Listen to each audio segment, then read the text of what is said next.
नमस्कार मित्रों, आप सभी का फिर से एक बार हार्दिक स्वागत है चैनल पर।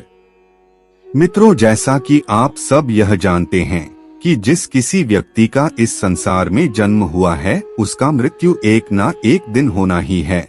और आमतौर पर ऐसा माना जाता है कि जब किसी इंसान की मृत्यु हो जाती है तो उसके कर्म के अलावा उसके साथ कुछ भी नहीं जाता। लेकिन मित्रों, यह सत्य नहीं है। गरुड़ पुराण के अनुसार जब किसी इंसान की मृत्यु हो जाती है तो उसके मृत शरीर को जब जला दिया जाता है तब उस आत्मा की यमलोक यात्रा शुरू हो जाती है। और इस रास्ते में उसके कर्म के साथ साथ और भी जीवन काल में किए गए 4 और चीजें उसके साथ जाती है। कहने का अर्थ है कि मृत्यु के बाद आदमी के साथ 5 चीजें हमेशा उसके साथ रहती है। और जब उस आत्मा का दोबारा जन्म होता है तो यह 5 चीजें सही समय आने पर आत्मा के साथ शरीर में प्रवेश कर जाती है।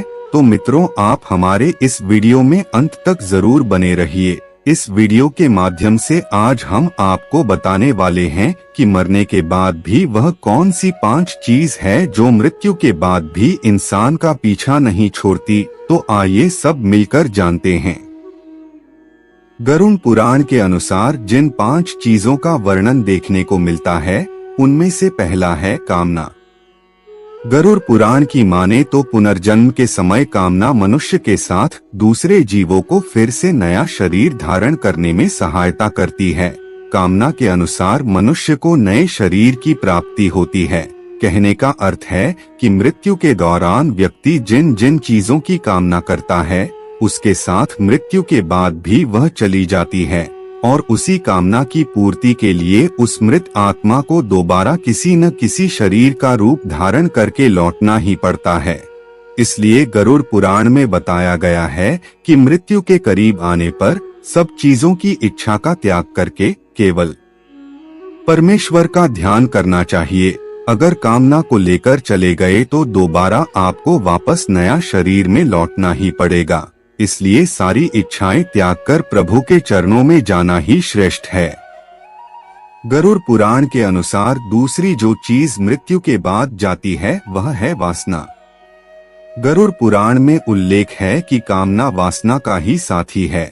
वासना एक ऐसी चीज है जिसका कोई भी अंत नहीं है। मृत्यु शैया पर भी आत्मा वासना से मुक्त नहीं हो पाती है।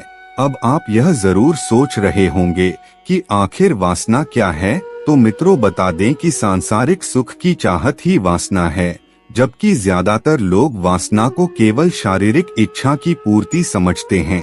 लेकिन ऐसा बिल्कुल भी नहीं है। गरुड़ पुराण के अनुसार जो मनुष्य मरते समय भी अपने जीवन साथी, बच्चों और परिवार वालों के बारे में सोचता रहता है, साथ ही उनसे मिलने वाले सुख दुख को सोचता रहता है और अधूरी चाहतों को लेकर व्याकुल व्याकुल होता रहता है और इसी व्याकुल से उसके प्राण चली जाती है। गरुड़ पुराण में इससे जुड़ी एक कथा का भी उल्लेख किया गया है, जिसके अनुसार राजा भारत की चाहत एक प्यारे हिरण की बच्चे में थी।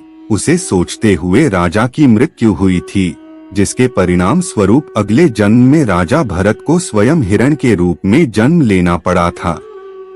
इसलिए कामना और वासना को मृत्यु के करीब आने पर मन पर कभी भी हावी नहीं होने देना चाहिए, अन्यथा आप प्राण त्यागते समय जिन कामना और वासना के बारे में सोचेंगे, अगले जन्म में आपको उसी योनि में जन्म मिलना तय है। वासना के बाद जो चीजें इंसान के साथ बनी रहती है वह है उसके द्वारा किए गए पूरे जीवन भर के कर्म। गरुड़ पुराण का मानना है कि इंसान जीवन भर कर्म करता है, चाहे वह अच्छा कर्म करता हो या बुरा कर्म, वह मृत्यु के बाद उसके साथ हमेशा बना रहता है। भागवत गीता में भी कहा गया है कि कोई भी मनुष्य बिना कर्म किए एक पल भी जीवित नहीं रह सकता। मृत्यु के करीब आने पर आत्मा शरीर के स्मृति को समेट लेती है। यही कर्म ही होते हैं जो यमलोक में आत्मा को सुख और दुख देते हैं और इन्हीं के परिणाम से अगले जन्म में अच्छा या बुरा फल प्राप्त होता है। श्री कृष्ण की माने तो कर्म की गति ऐसी है जो 7 जन्मों तक पीछा नहीं छोड़ती है। जिसका सबसे अच्छा उदाहरण महाभारत में देखने को मिलता है। बाणों की शैया पर लेटे हुए भीष्म ने जब श्री कृष्ण से पूछा कि मुझे ऐसी मृत्यु क्यों मिली, तब श्री कृष्ण ने उन्हें 101 जन्म पूर्व की घटना याद दिलाते हुए कहा कि 101 जन्म पहले आपके कारण एक ककैटे की मृत्यु ऐसे ही हुई थी, इसलिए आज आप बाणों की शैया पर पड़े हो। इसलिए मनुष्य को अच्छे कर्म करना चाहिए ताकि दूसरे जन्म में उसके कर्मों का अच्छा फल प्राप्त हो सके। कर्म के बाद गरुड़ पुराण में कर्ज का वर्णन किया गया है, जिसके अनुसार इंसान को चाहिए कि उसके जीवित रहते किसी से कर्ज ले तो उसे जरूर देना चाहिए, क्योंकि लिया गया कर्ज और दिया गया कर्ज दोनों ही जन्म के बाद भी पीछा नहीं छोड़ते। गरुड़ पुराण में उल्लेख है कि कर्ज लेकर मरने पर कर्जदाता जब परलोक आता है तो अपना कर्ज का धन वापस मांगता है। उस समय यम के दूत कर्ज लेकर मरने वाले का मांस काटकर कर्जदाता को देता है, लेकिन कर्ज का बोझ यही नहीं उतरता, अगले जन्म में भी कर्ज पीछा करता रहता है। उसे किसी न किसी रूप में उस कर्ज को चुकाना ही पड़ता है। इसलिए दोस्तों, कभी आपने किसी से कर्ज लिया है तो उसे मरने से पहले जरूर चुका दे, ताकि अगले जन्म में आपको किसी भी तरह का दुख झेलना ना पड़े। कर्ज के बाद जो अगला चीज है वह है पुण्य, जो कर्ज के बाद भी मृत आत्मा के साथ यमलोक से लेकर दूसरे जन्म तक हमेशा बनी रहती है। गरुड़ पुराण में उल्लेख है कि आपके द्वारा किया गया दान, परोपकार और पुण्य कई जन्मों तक साथ चलता रहता है। जीवन में जब कोई अपरिचित आपकी मदद करे तो आप समझ जाइए कि वह आपके पूर्व जन्म का पुण्य चुका गया है। शास्त्रों में दान पुण्य को बैंक में रखे पैसों की तरह बताया गया है, जो बुरे समय में आवश्यकता पड़ने पर काम आता रहता है।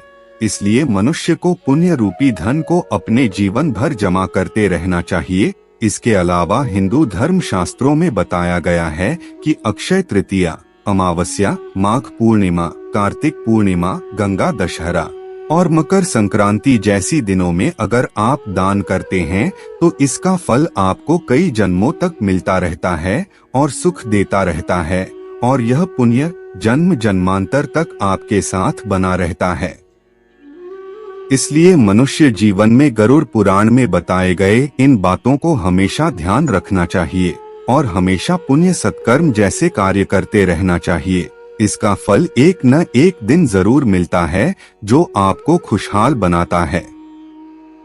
तो मित्रों, आज आपने जाना कि मृत्यु के बाद भी मनुष्य के साथ कौन कौन सी चीजें जाती है, और यही सत्य है। आज के वीडियो में बस इतना ही। आपको हमारी जानकारी कैसी लगी, आप हमें कमेंट में जरूर बताएं और अपने दोस्तों के साथ भी शेयर जरूर करें, और हमारे चैनल को भी सब्सक्राइब कर लेवे। फिर मिलते हैं किसी नई वीडियो के साथ, तब तक के लिए धन्यवाद।